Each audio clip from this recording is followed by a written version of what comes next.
Hello, everybody. Welcome back to an episode of Black Ops character analysis. This is the zombies character analysis. Of course, we did Dempsey last episode. Now we're gonna do Nikolai.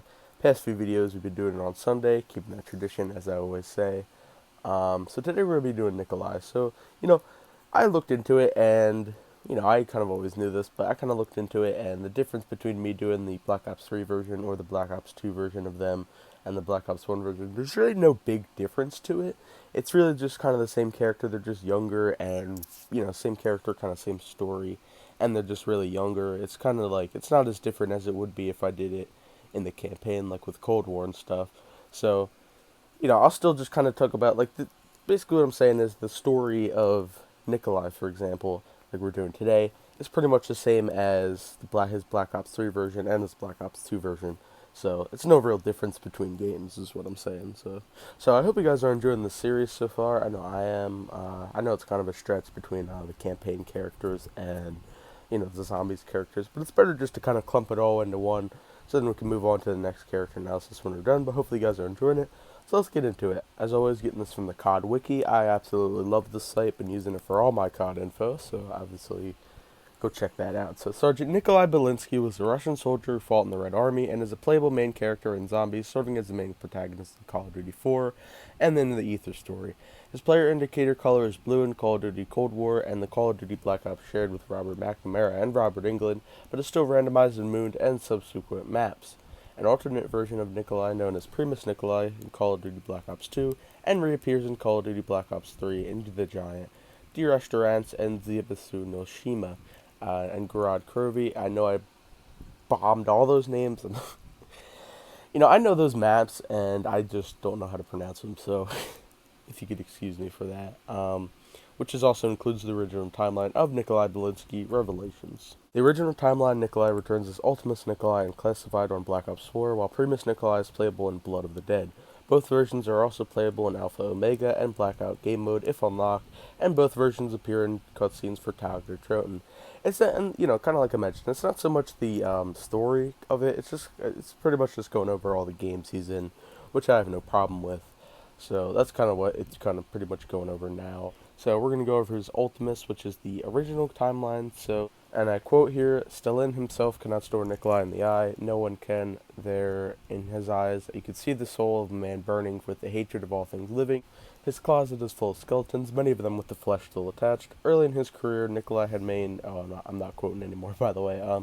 Nikolai had made his way up through the party ranks by killing them the next man in line, and by marrying politically. Ultimately, his aspirations all came crashing down after his fifth wife mysteriously died while cleaning his axe with her neck. Little did he know she had been sleeping with a high-ranking party official on the side. This made Nikolai infamous, and his reputation spread quickly through the party. If it was not long before Stalin himself had heard about Nikolai. More importantly, he feared Nikolai as soon as the war started. Our hero was dropped on the front lines and forgotten about when he wallowed in self-pity and vodka for several years. And I quote again here, there are many weapons in his arsenal, not of least which his breath. And yeah, so that's pretty big, and him losing his wife is actually a pretty big, at least in my opinion, it's actually a pretty big turning point for Nikolai's character development and his story, and we're gonna go a little bit more into that. He had, I think it was like 5 or 6 wives, I'm not sure, but he did have like a lot of wives that he's killed or, killed in a drunken rage or something like that. But his wives are a pretty big deal with his character, so losing his love, on June 24th, 1941, Nikolai Belinski's wife was killed during the German advance into the Soviet Union. In an effort to numb the pain, Nikolai increasingly turned to vodka. When drunk, he fought the imaginary wives that he had never had, and comments about them as if they were real. To hide the pain buried beneath his true self, on December 9th, 1942, Nikolai's brother was also killed during the Battle of Stalingrad, getting captured by Group 935. On January 16, 1943, Red Army Sergeant Nikolai Belinski was captured by the German forces during the Battle of Stalingrad. Later on, he became a test subject to the Group 935 experiments. And here's him arriving at the Siberian facility. On July 15, 1945, Dr. Edward Richtofen traveled to the Siberian facility to do further research on live specimens, quote-unquote. Group 935 begins transferring 3 test subjects for experimentation. Nikolai, Pablo, and Takio. Alongside these fellow test subjects, an American soldier named Tank Dempsey, who had replaced him, a Mexican spy, accidentally killed by Pablo Manius, and a Japanese soldier named Takio Masaki, which actually we'll go over him in another character analysis. Each are exposed to serums and element 115, causing memory loss and, in Nikolai's case, loss of responding to stimuli. As Richtofen stated, he recently begun responding to stimuli, but only after injections of the new serum made primarily from vodka. Seeking to create the Argathian device, as he made up a backup plan to reach Argathia, Richtofen creates the elemental shard using his soul, as well as soul of 3 test subjects including Nikolai, permanently binding them to the ether itself. On October 21st, 1945, Nikolai, along with the rest of the Ultimus crew, venture off to Group 935's Rising Sun facility in Japan to obtain Richtofen's diary. Unknown to Nikolai, along with Dempsey and Takio, the plans for Richtofen detailed in his diary are to take control of the zombies and destroy the crew along with Samantha Maxis, who is the current controller of the zombies, once he obtains the power from the MPD. On October 28, 1945, Ultimus then returned to Deer Reese. Following the Richtofen's orders, they plan to use the teleporter to teleport to the moon and confront Samantha. Unfortunately, the Wunderwaffe DG-2 overloaded the teleporter and sent them through time and space, which caused Richtofen to drop his diary. From Deer Reese, Ultimus teleported to the time and space and ended up at the Kino facility on October 28, 1963, another station once ran by Group 935, which was located in an abandoned theater in Germany. Unbeknownst to them, they begin and receive help at this point from Dr. Monty, a keeper, who added changes in the background across time, with things such as chalk drawings of the weapons and the walls, and Group 935 come up with the idea to make a Perca-Colas and etc. And, all the perks and stuff, and like a lot of the Perca-Colas, kind of like I mentioned, and like Juggernog and all the perks that you'll find in Black Ops 1 and 2 and, so on and so forth, were made by Group 935. I mean, if you really think about it, there's a lot of their experiments in there, from Pack-a-Punch to, the Perca-Colas. They actually help you, and a lot in the game, and if you didn't really realize it, they're all, most of them are made by Group 935, so I found that pretty interesting. So, Nikolai started to help Gersh. Ultimus located near a lunar lander and flew to the Ascension facility in the Soviet territory, whereas Richtofen finds out his diary is located. Ultimus then arrived at the Soviet Cosmodrome on November 6, 1963, and following Richtofen's orders, then frees Atin Gersh, a scientist who worked for the Ascension group from the Casimir mechanism, as Samantha corrupted Yuri Zavosky. I don't know how I pronounce that, sorry. Another scientist for the Ascension group, and obeyed her wish by tricking Gersh into activating the Gersh device. The rift created and by absorbed him, and it allowed Samantha to travel through. Richtofen recovered his diary, and learned that they were needed the Vero device from the Siberian facility for his plan. Maintaining the ethereal from the Gersh sent Ultimus into a rift to the next destination before beginning his travels across space and time. The group then teleports to the Group's 935 Siberian facility on March 17th, 2011, where George Romero is well known, filming a zombie movie with 4 well-known actors. Samantha, in her pursuit of Ultimus, unleashes an undead outbreak. The celebrities find their group trapped in a small room. The film stars fight the undead horde, ultimately recovering the Vero device for Richtofen. And this is kind of the grand finale here, completing Richtofen's grand scheme.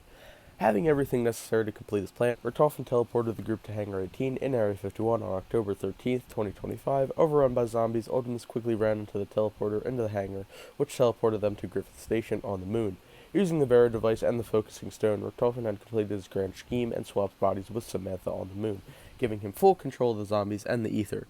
Nikolai, along with Dempsey and Takio, then realized Richtofen's scheme for the unlimited power and attempted to stop him by contacting Ludwig Maxis, who was present at Griffith Station and on the moon. Instead of helping the trio, however, Maxis manipulated them by claiming that Richtofen's link could be destroyed by launching 3 missiles to the server to the link from Argatha and the moon. The trio went forward with the plan to fire the missiles only for the Earth's ozone layer to become polluted, and then for the explosion as a result of the missiles to create more zombies and further chaos. So pretty much, it's kind of a really sad story. So Maxis tricks the 3 characters into pretty much blowing up home Earth, the Earth. So the ozone layer becomes so polluted and pretty much blows up, which kind of leads into Black Ops 2, and kind of why the map is all on fire and everything's pretty much messed up in the Black Ops 2 Zombies timeline. And I'm kind of only going over Nikolai's Primus version, and kind of went over the Ultimus version too. So, recruited by Primus. When Takio expresses confusion on how they are back on the Earth despite blowing it up, Dempsey simply put it as more time travel bullshit. That's a pretty good one. Dempsey is also confused on how Richtofen got his body back, despite witnessing him switch souls with Samantha. Moments later, the Primus crew teleports in the cell, being led by Primus Nikolai after using the team as one, telling the Ultimus crew that they must leave quickly. Primus Nikolai says that the war must be fought by Dempsey, saying, "War? Question mark. What kind of war? Question mark."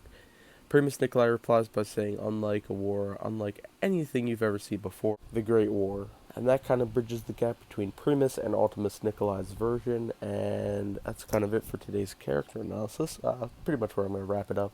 But there's, like I said, there's a lot more stuff, I just kind of, as always, just kind of going over the more important stuff and analyzing his character story and, the main parts of the story. But go ahead on the COD Wiki and look it up, you don't have to just go by my video. It's a great read.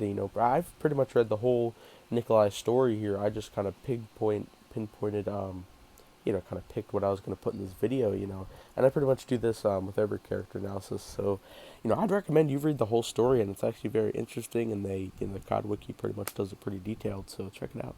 Yeah, so pretty good stuff so far. So yeah, make sure to subscribe for more content, like the video, all the good stuff. Discord, Twitch, Instagram, links in the description. And here's a new question that we're going to discuss with.